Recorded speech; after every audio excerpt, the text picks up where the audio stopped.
Chers téléspectateurs, bonsoir. Toujours sans nouvelles depuis près de 4 mois maintenant du chien sauveteur perdu en mer à Nice le 17 août dernier. Nos envoyés spéciaux se sont rendus à Toulouse rencontrer son maître Jean Hubert qui ne perd pas espoir.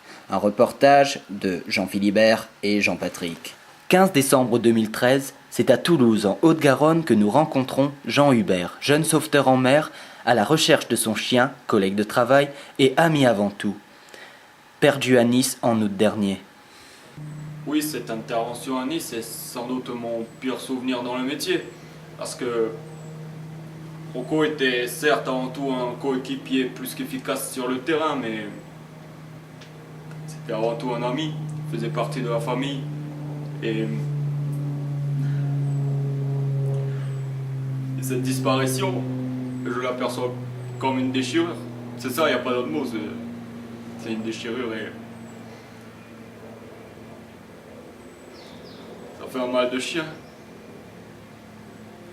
Et je crois que le plus dur aujourd'hui, c'est de ne pas pouvoir être sur place pour tenter de le retrouver. En effet, cette intervention à Nice ne faisait partie que d'un travail d'été que remplissait Jean Hubert en contrat à durée déterminée. Il a par la suite été contraint à retourner dans sa ville d'origine, Toulouse, d'où il ne peut poursuivre ses recherches que par correspondance. Et c'est chien au corps qu'il se donne à la tâche. Je me rappelle de son retour au boulot après ce job d'été à Nice. Ah, c'était plus le même.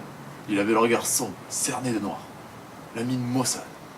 C'était la première fois qu'il revenait sans Rocco. Alors j'ai de suite compris. On avait été envoyé avec lui à Nice, on était aussi sur place. Ça s'est passé en une fraction de seconde. Ouais, on avait un temps calme, on n'avait rien à signaler. Du coup, on s'est permis un petit répit, histoire de prendre quelques photos pour un petit souvenir. Parce qu'on est quand même pas tous les jours sur la Côte d'Azur. Hein. Et du coup, le chien était en train de nager, tranquille. Il a pris la pause, du coup j'ai pris la photo. On était tous sur le bateau. Je me souviens encore, on a vite fait regarder l'appareil, tu vois. Et juste le temps de lever la tête, Rocco avait disparu. Depuis, on est comme un chien qui jappe après la lune. Hein. Coucou maman, tu vois? Cette photo, la voici. Conscient du peu de temps qu'il leur restait à Nice, Jean Hubert et ses collègues s'empressèrent de démarcher pour retrouver le chien sauveteur. Oui, le jour même, on a décidé de faire des affiches avec une photo qu'on venait de prendre et on en a réparti un peu partout dans la ville. On a pris l'initiative de faire ça, on ne sait jamais, ça peut marcher. Mais c'est assez étonnant quand même, on n'a pas l'habitude de le voir disparaître comme ça. Même des fois, on le laissait sortir, faisait un peu la fête, il avait la bouteille facile, mais on lui faisait confiance, il rentrait toujours à des heures correctes.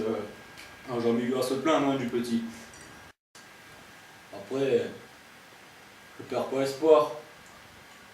Et comme le disait la grande philosophe Nabila, les chiens aboient, la caravane passe.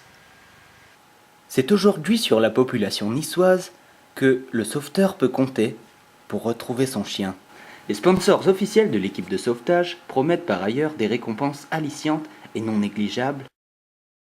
Les investigations se poursuivent donc depuis 4 mois. Le temps se meurt, mais peut-être Rocco demeure-t-il encore comme un chien dans l'eau bénite.